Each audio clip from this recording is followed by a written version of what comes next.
matagal, lumalakas yung ulan. Dito na kami sa SM.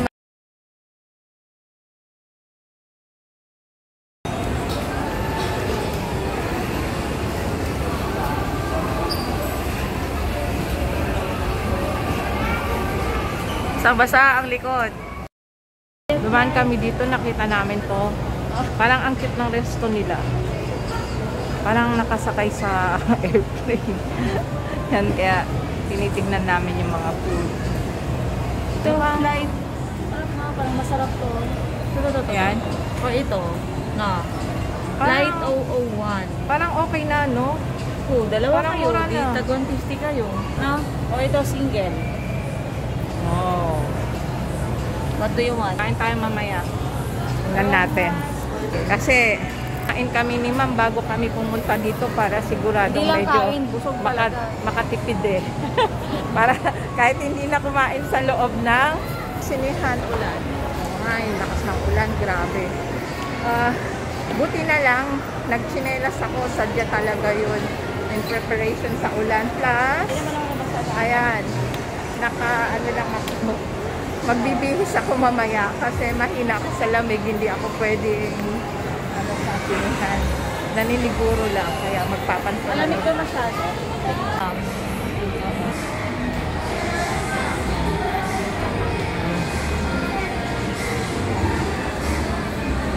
Dito na kami.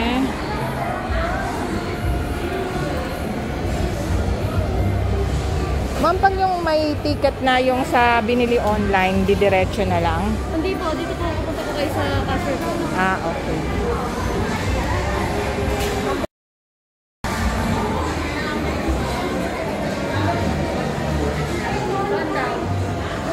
Pag ganito pa yung nakabili na online, dadaan pa po ba dito?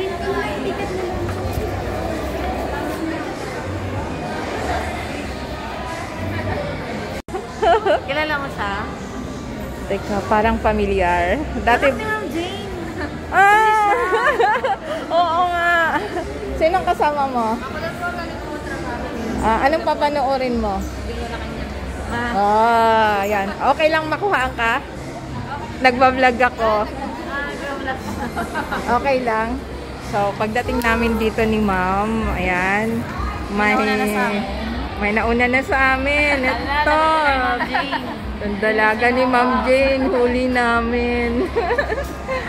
Hindi mo sinama ang mama mo? Hindi po eh. Hindi namin mayaya kasi wala na kaming ticket. Busy-busyhan din. Oo, busy. Kailan po? Dalawa. So, pasok na kami. Mauna na kami ni ma'am. Sige. Ayan. Siya, Ayan, excited ko po. So, ayan. Kahit bumabagyo, pumunta na kami kasi may ticket na kami, masasayang, di ba?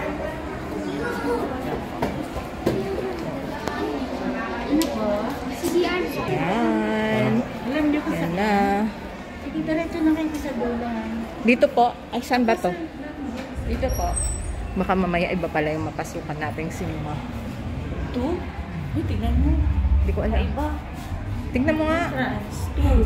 Kalimutan ko. Dito to. Ay, ito siya. Ito.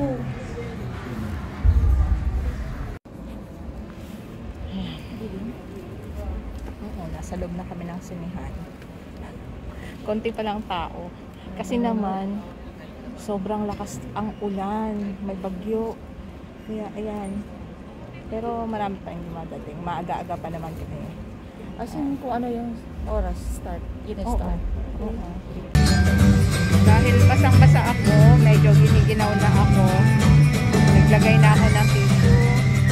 Ayun pala, itong kasama ko, prepared siyang pumunta dito. Nagdala ng may ano siya. Ngayon, ako na muna ang gagamit. Nalagay ko sa likod ko. At bibigyan ko lang siya ng We encourage everyone to follow the Ganyan, ayan. prepared siya. Sinabi ko kasi magdala ng tissue, pero sabi niya ganito na lang daw para mas sure. Pero may pakinabang ako dahil sa tamang pagsunod sa MTRCB ratings.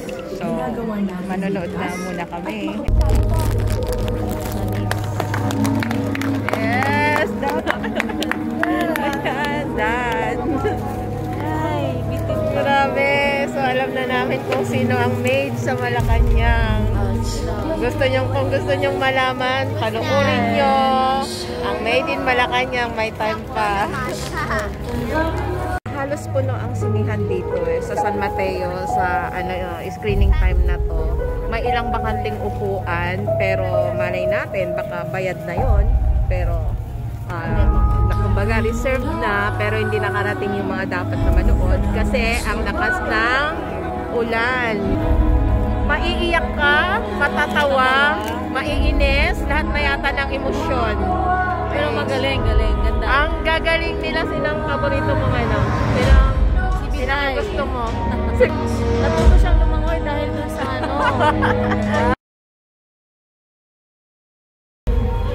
Ganda grabe. Parang gusto kong panoorin ulit. Doon naman tayo sa sa Fairview. Sa Trinoma. Diba? Ang galing talaga.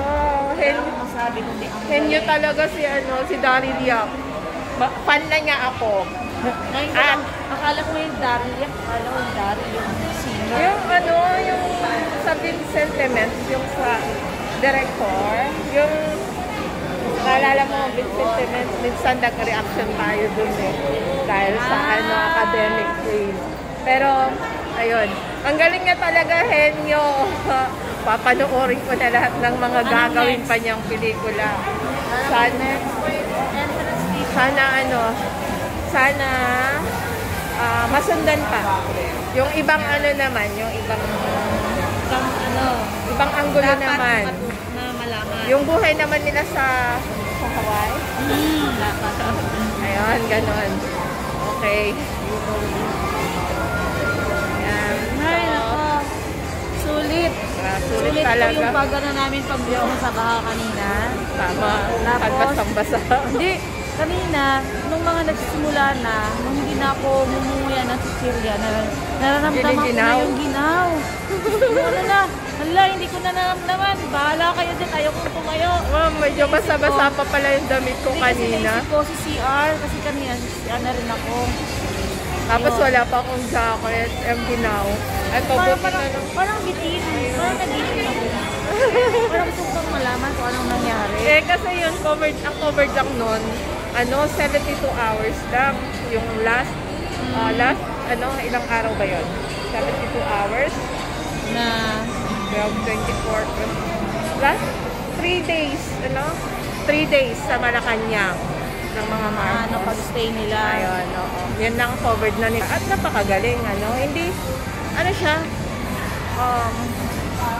talaga, kumbaga, hindi, history revisionism na sinasabi nila. Wala sa libro. No? Tama ba ako? Na hindi na isulat? Hindi talaga binalita yun Kumbaga, yun yung based sa mga karanasan nila. Although, siguro may mga, kasi hindi naman talaga yung documentary.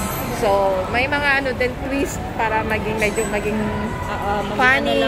Diba? Ayan. So, ayan. Worth it talaga. Hindi pa namin alam kung malakas. Oh my gosh. Malakas pang ulan. Lulusong ulit. Kailangan makauwi kami agad ni Ma'am Jella. Pero syempre, magmerienda pa naman muna kami ng konti.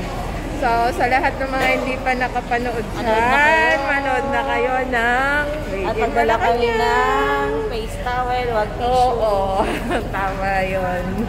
Kaso yung towel ko. Thank you sa panonood ng aming video. Hanggang sa muli. Bye-bye and mabuhay. Bye! Ingat po.